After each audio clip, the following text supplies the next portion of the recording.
Good morning everyone, welcome back to the channel, welcome to another blog. তোমরা কেমন আছো? আশা করি সবাই তোমরা খুব ভালো আছো। আমরাও খুব ভালো আছি। আর এখন হচ্ছে একটু ঠান্ডা পড়েছে, বুঝতে পারছো তো। কলকাতায় এই সময়টা এখন ভালো ঠান্ডা পড়ে, বাট তুলনামূলকভাবে একটু কম। লাস্ট টাইম যখন এসেছিলাম তখন খুব ভালো ঠান্ডা পড়েছিল এই সময়। আর এবার এখনও পর্যন্ত সেরকম ঠান্ডা পড়েনি, মাঝে পড়েছিল বাট আবার চলে গেছে। তো যাই হোক, সকাল সকাল ঘুম থেকে উঠে আজকে উঠে গেছে অনেক তাড়াতাড়ি। মানব সকালে উঠেই মানবের একটাই কাজ, মানব হচ্ছে বাজারে যাওয়া। মানব পাগল হয়ে যায় বাজারে না যেতে পারলে। তো সকালে উঠে চলে গেছে বাজারে বাজার করতে। তো মাছ মাংস কি আনবে আজকে। আজকে আমি কিছু করি রান্নাবান্না করে দেন আজকে কোথাও যাওয়ার প্ল্যান আছে। মা আসছে যেহেতু, তো মাকে নিয়ে কোথাও ঘুরতে যাওয়ার প্ল্যান আছে। আর ডুগুবাবু এখনো ঘুমোচ্ছে। তো সকালে কিচেনের অবস্থা দেখো, আমার কিচেনটা একদম সকালবেলা একদম চব্য হয়ে রয়েছে, চারিদিকে জিনিসপত্র ছড়ানো ছেটানো। এদিকে বাঁধাকপির ঘন্টা চলছে, এদিকে ভাত বসে গেছে, আর এদিকে হ্যাপির মাংসটা বসাবো এখন। তো সবচেয়ে মজার ব্যাপার হচ্ছে আজকে আমি বাঁধাকপির মশলাটা শিলপাটাই করেছি, আর ডুগুর মশলাটা শিলপাটাই করেছি, কারণ অল্প অল্প আর এখন মিক্সার চালালেই ডুগু উঠে যাবে। তো এদিকে আমি মাংসের সমস্ত অ্যারেঞ্জমেন্ট করে রেখেছি, মানব আসলে মাংসটা ধুয়ে বসিয়ে দেবো। মাঝে মাঝে মিক্সার গ্রাইন্ডার ছেড়ে শিলপাটাতে একটু বাটতে ইচ্ছা করে, তো এটা বাটলাম। এখানে আমার লাল কালারের শিলপাটার, আমার তুমি ব্ল্যাক কালারে তোমরা দেখে থাকবে, আমার ওখানে ব্ল্যাক কালারে রয়েছে। এটা এখান থেকেই নিয়েছিলাম, লাল কালারের, মাকে দিয়ে আনিয়েছিলাম, মা এনে দিয়েছে। তো খুব সুন্দর শিলপাটাটা, মানে খুব ধার আছে অ্যাকচুয়ালি। তো চলো এবার সকালে ব্রেকফাস্ট একটু বানিয়ে ফেলি। আজকে সকালে ব্রেকফাস্ট হবে চা আর গোলা রুটি, মানবের হুকুম। আজকে গোলা রুটি খাবে, মানব গোলা রুটি খেতে খুবই ভালোবাসে। তো আমি গোলা রুটির মধ্যে ভাবলাম একটুখানি মিষ্টি দিয়ে দিই। তাই আমি একটু ডুগুর যে অর্গানিক গুড়টা ছিল, তো সেই গুড়টা একটু মিশিয়ে দিয়েছি, দিয়ে একটু মিষ্টি মিষ্টি হবে। তো জানি না মানব পছন্দ করবে কিনা, মানব নর্মাল গোলা রুটিটাই পছন্দ করে। ডুগু এসব একদমই খায় না, তো এই জন্য ডুগুকে নিয়ে আমার খুব সমস্যায় আছি। ওর গোলা রুটি খায় না, এমনি রুটি খেতে চায় না, ছেড়ে ছেড়ে যে বাচ্চারা খায়, তো ওই টুকটুক করে দু একবার নেবে ব্যাস বন্ধ। তো ওই জন্য ওকে ধরে বেঁধে যেটুকু আমি খাওয়াতে পারি। তো ঘুম থেকে উঠলে যদি পারি একটু ভাত খাইয়ে দেবো, নয়তো অ্যাপেল পেস্ট, এই পেস্ট চলছে এখনো দুপুর অ্যাপেলের। তো চলো রান্নাবান্না কমপ্লিট করি, মানে কমপ্লিট করে মানব আসলে তোমাদের আমি দেখাচ্ছি, জানাচ্ছি যে কি রান্নাবান্না হচ্ছে। আসলে আমাদের একটু ভাগাভাগি আছে, মানবের হচ্ছে হ্যাপি, বাবা হচ্ছে দাদা, আর মাম্মা হচ্ছে ভাইয়ের। এবার তবুও ডুগু আর হ্যাপির মধ্যে ভীষণ হিংসা। মানবের কাছে যখনই হ্যাপি যায় ডুগু তখনই যায়, আর ডুগু যখনই যায় তখনই হ্যাপি যায়। তো এই হচ্ছে চলে আমাদের বাড়িতে ঝামেলা। ডুগু বাবুর এখন মর্নিং হয়ে গেছে। গুড মর্নিং বেটু, বেটু গুড মর্নিং। মামা ইউ অলসো সেইং না, সে গুড মর্নিং। তো ডুগু উঠে যাওয়ার পর ডুগুকে ব্রেকফাস্ট করিয়ে দিলাম, আমরা ব্রেকফাস্ট করে নিলাম। আর এখন আমার বসে গেছে চিকেন। তো মানব চিকেন এনেছে, বাটা মাছ এনেছে, বাটা মাছ এখানে এসেও একদিনও খায়নি, তো বাটা মাছ এনেছে, বাটা মাছের সর্ষে পোস্ত দিয়ে করবো। আর কাতলা মাছ এনেছে, ওটা ধুয়ে রেখে দেবো। তো চিকেনটা রান্না করছি এখন, তোমাদের দেখাচ্ছি চিকেন রান্নার কড়াইটা আমার, শুধু একটু দেখো। তো কড়াইটা দেখে মনে হচ্ছে না অনেক চিকেন রান্না করব, না এই কড়াইটা আমার একদমই ছোট, এটার মধ্যে তোমার 500 মাংস হয় না। আর এই কড়াইটা আমি 1 কেজি মাংস হলে এই কড়াইটাই করতে হয়, কারণ এটা অনেক বড় কড়াই। আর 1 কেজির কড়াই আমার নেই, তাই জন্য এটা ছোট আর এটা সব থেকে বড়। আর মিডিলে কিছু নেই, মিডিলে ডুবুরে শুধু এই কড়াইটা আছে।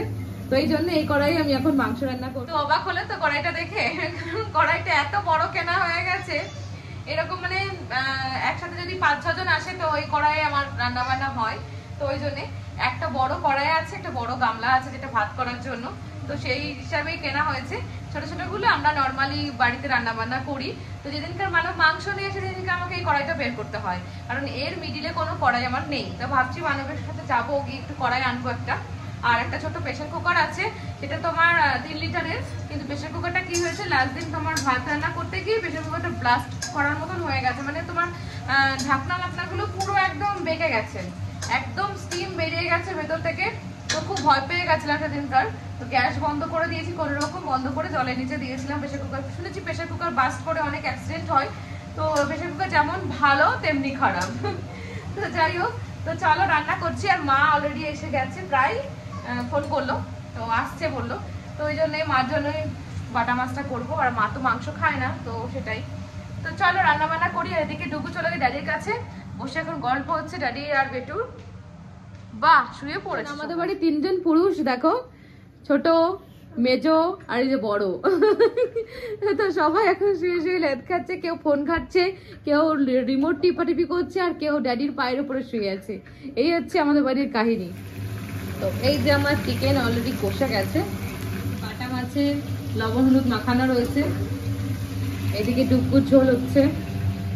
তো সারাদিন রান্না বান্না করে খাওয়া দাওয়া করে মাকে আর ডুগুকে ঘুম পাড়িয়ে রেখে ঘরে আমি আর মানব এখন বেরিয়েছি। আজ আমি প্রায় কত বছর পর, মানে 6 বছর, হ্যাঁ প্রায় 6 বছর হয়ে গেল আমি সিনেমা হলে যাইনি। লাস্ট আমি সিনেমা দেখেছি উড়ি দেখেছি। তো এখানে মা যেহেতু আজকে এসেছে, মানবেরও ছুটি আছে, আর ডুগু ঘুমিয়ে গেল, তো মানবকে বললাম একটু অনলাইনে টিকিট কেটে এখন আমরা যাচ্ছি বাংলা একটা সিনেমা দেখতে, সেটা হচ্ছে খাদান। নতুন বেরিয়েছে। তো পুষ্পা 2 দেখার খুব ইচ্ছা ছিল, বাট পুষ্পা 2 তোমার টাইমটা একটু লেট করে, অনেক লেট হয়ে যাবে। তো এটাও অনেক লেট, 5:45 টাইম। হ্যাঁ আমরা এখান থেকে যাচ্ছি ব্যারাকপুরে সিনেমা দেখতে, ঠিক আছে। তো আমরা এখন জাস্ট বেরোলাম, এখন বাজে 4:50 হবে হয়তো। তো যাই হোক, তো চলো আমাদের সঙ্গে আজকে সিনেমা হলে যাবো। সিনেমা হলটাতে কোনোদিন যাইনি, আমি জানি না ফিডব্যাক কেমন। ভালো না হয় তাহলে দেখবো না, চলে আসবো। আমাদের ব্যারাকপুর যাওয়ার কারণ যেখানে অনেক জায়গায় যেতে পারতাম, কিন্তু টাইমিং দেখে যেটুকু কোন সময়টা ঘুমোবে বা কোন সময়টা আমরা ম্যানেজ করতে পারবো, তো সমস্ত কিছু বিচার করে যাতে তাড়াতাড়ি ফিরতে পারি, এটাতেই বুক করলাম অতীন্দ্র। না তো অতীন্দ্র জানি না নাম কি, অতীন্দ্র সুরেন্দ্র যতীন্দ্র যাই হোক হবে একটা মাল্টিপ্লেক্স, যাই হোক হলো একটা একটু সিনেমা দেখার কথা, এন্টারটেনমেন্ট দরকার একটু, তাই যাচ্ছি। এটা হচ্ছে জয়ন্তী সিনেমা, জয়ন্তী মঙ্গলা কালীভদ্রা জয়ন্তী সিনেমা। তো চলো আমাদের সঙ্গে আজকে সিনেমা হলে। আর তো সিনেমা হলে ভেতরে গিয়ে ভিডিও করতে পারবো না, এটা করাটা আছে তোমার ভালো লাগবে না, কারণ প্রচুর লোকজন থাকবে, এবার কে কেমন হবে রিয়াক্ট করবে ভিডিও করলে, তো সেই জন্য সিনেমা হলের বাইরেটুকু অবধি দেখাবো তোমাদেরকে। তো খুব ঠান্ডা পড়েছে আজকে, প্রথমত ওয়েদার আজকে ভীষণ কোল্ড, আর 4:45টার সময় মনে হচ্ছে যেন সকাল 6টা বাজে, খুব ঠান্ডা পড়েছে আজকে। তো রোদ ওঠেনি, রোদের কাছে সেরকম তাপই নেই। ডুগ্গু এখানে থাকলে বলতো মাম্মা সানরে গন, তো ডুগ্গুর ভাষায় মাম্মা সানরে গন। তো চলো যাওয়া যাক। তো এটা হচ্ছে ব্যারাকপুরের সিনেমা হল, আমরা এখানে মুভি দেখতে এসেছি, আর মুভি দেখে দেন রাত্রিবেলা বাড়ি ফিরে যাব। তো তোমরা দেখে নাও সিনেমা হলটা, এর বেশি আমি আর দেখাতে পারলাম না।